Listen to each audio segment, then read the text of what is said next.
Considered a suit, the trousers balloon out of the knee, then taper sharply down at the ankle. The jacket falls well past the hip.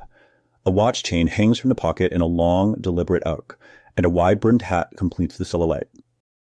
History loosely remembers this outfit from Los Angeles in the summer of 1943. That was the summer American servicemen pulled young Mexican men out of movie theaters, dragged them off streetcars, and stripped this very suit from their bodies right in the street. Here is what happened to that exact same suit just 5 months later, 2,000 miles south. It walked onto a brightly lit stage in Mexico City, and it made an entire room laugh until they couldn't breathe.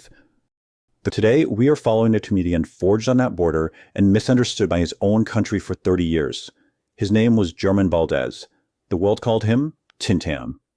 In 1927, when Germán Valdez was 12 years old, his father was transferred to Ciudad Juarez. His father was a customs agent. Now, that profession gave this young boy something almost no other child in Mexico had: free, daily passage across the bridge right into El Paso, Texas. He walked back and forth between these two countries the exact same way other children walk to school. He grew up seamlessly in both cities' Mexican barrios, those vast, interrelated, bilingual neighborhoods that the border ran right through without point dividing. Picture his household: an Italian-American grandmother insisting on English at home, while American radio broadcasts drifted clearly across geographic lines. Young Germán absorbed two languages not as a student absorbs grammar, but as a child absorbs weather. It was simply the air he breathed. He was shaped by the specific accident of his geography, a place functioning as two countries at once, producing people neither nation had category for. While he was growing up, a new subculture was taking root in those borderlands: the Pachuco. These were Mexican-American youth building their own distinct world in the scene between two societies that largely rejected them. They created their own language, they championed their own jazz and swing music, and they wore their own uniform, the Zoot Suit. This wasn't just fashion, it was a stance. It was a way to claim dignity in a society that routinely dehumanized them. A refusal to accept humiliation, a refusal to conform. And Germán Valdez didn't just watch this happen from the outside. He became a Pachuco himself. Not a mimic, not some curious anthropologist taking notes. He was one of them. His lead into entertainment was a pure accident of circumstance. He started out sweeping floors at radio station XEJ in Juarez. He hated the job. He hated it so much, in fact, that he tried to get himself fired by throwing fragile 78 RPM records directly into a spinning ceiling fan. But instead of firing him, his boss made him stay on the microphone to pay off the damages. And just like that, a star was born. His first character was a spot-on imitation of Popeye the Sailor. Sometime later, a traveling theater impresario named Paco Miller desperately needed an emergency comedian for a show in El Paso. His regular comic was an American citizen dodging the World War II draft and couldn't risk crossing the border. So Valdez stepped in. They handed him a new stage name, TIN-TÁN. By November 5th, 1943, that emergency replacement walked out onto the grand stage of the Teatro Esperanza Iris in Mexico City, and he was the main event. Before TIN-TÁN ever set foot in the capital, Mexico City thought it already knew exactly what a Pachuco was. The Zoot Suit riots in Los Angeles had happened just months prior. In response, the Mexican press loudly labeled the entire subculture an embarrassment, claiming these youths weren't real Mexicans by birth or by spirit. The intellectual establishment, led by heavyweights like poet Octavio Paz, viewed them as a profound tragedy. Paz had actually been living in Los Angeles during the riots. He concluded that the Pachuco had lost his entire cultural inheritance. The suit, he argued, protected the wearer but ultimately isolated him. The Pachuco, Paz famously wrote, affirms nothing, defends nothing, except his exasperated will not to be. To the elite, it was a suicidal gesture. They saw it not as a wound inflicted by a racist society, but a self-inflicted wound proudly exhibited by the wearer. This was the tense, highly primed room TIN-TÁN walked into. He walked out wearing the very suit the intellectuals had declared a tragedy. And then he opened his mouth. He spoke in what his audiences called tatacha, or calo. It was a fluid, dizzying linguistic collage. English impositions crashing into old rural Mexican archaisms, mixed up with brand new urban inventions. It wasn't broken Spanish. It was the living, breathing language of the borderlands. The response to that theater was immediate. It was unprecedented. The working-class neighborhoods in Mexico City didn't see a tragedy up on that stage, and they certainly didn't see an embarrassment. They responded with the one thing nobody in the press had predicted. They laughed. And this is the crucial part. They didn't laugh at him, they laughed with him.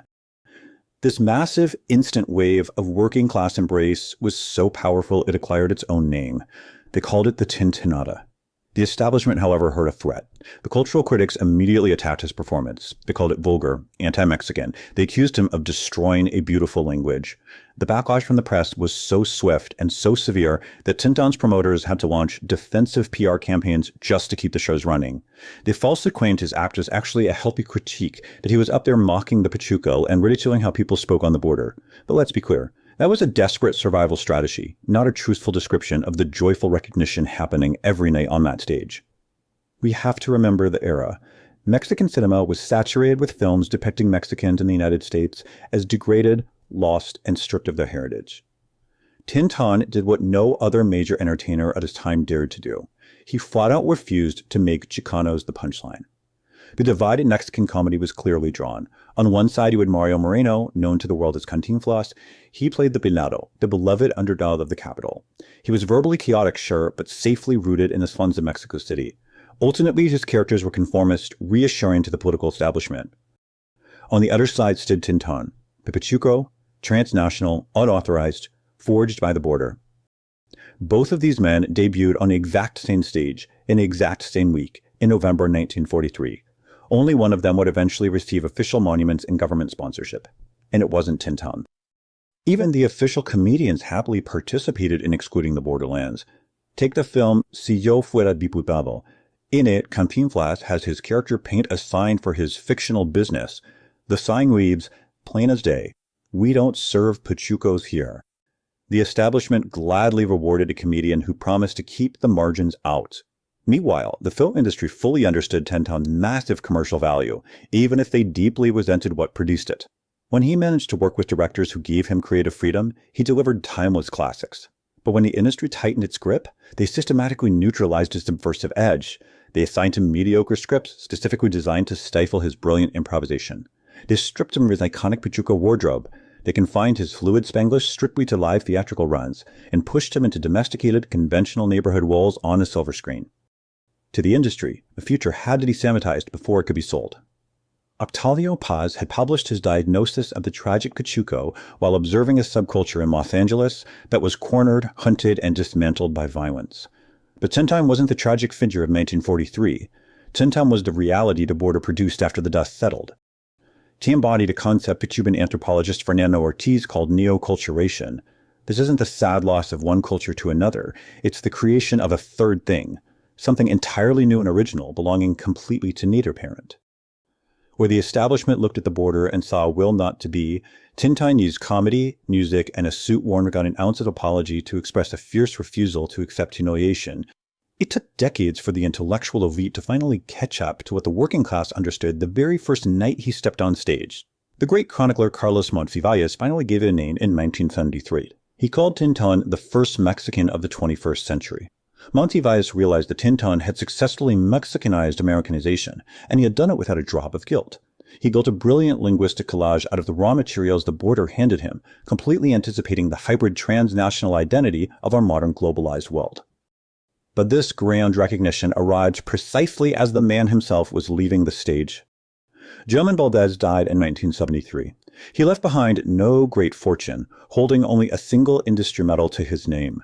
His widow later pointed out that the government continuously promoted other figures, building exactly 0 monuments for TIN-TÁN. The immense wealth his films generated left no visible trace on the official institutions. And yet, the TIN-TÁNiada survived. The working class audiences passed his spirit down. Decades later, legendary Mexican rock bands like Maldita Vecindad and Botita de Jerez absorbed his aesthetic completely into their music. TIN-TÁN acted as a seminal bridge, carrying Chicano culture south into Mexico, not as a caricature to be mocked, but as a vibrant, living reality. The enduring power of that silhouette remains. The hat, the draped trousers, the watch chain. The border didn't simply divide the violence in Los Angeles from the laughter in Mexico City. It actively produced both of them. In them, it produced the man who stood squarely between them, wearing the evidence on his back, refusing to let the people he came from be turned into a joke. The suit refused to mean what the institutions had decided it meant. But as I reflect on this history today, we're left with a question that our 21st century might still need to answer. If the margin keeps sending the center its future, and the center keeps responding with a no service line, what does the center eventually run out of? Basta. This is Mexico.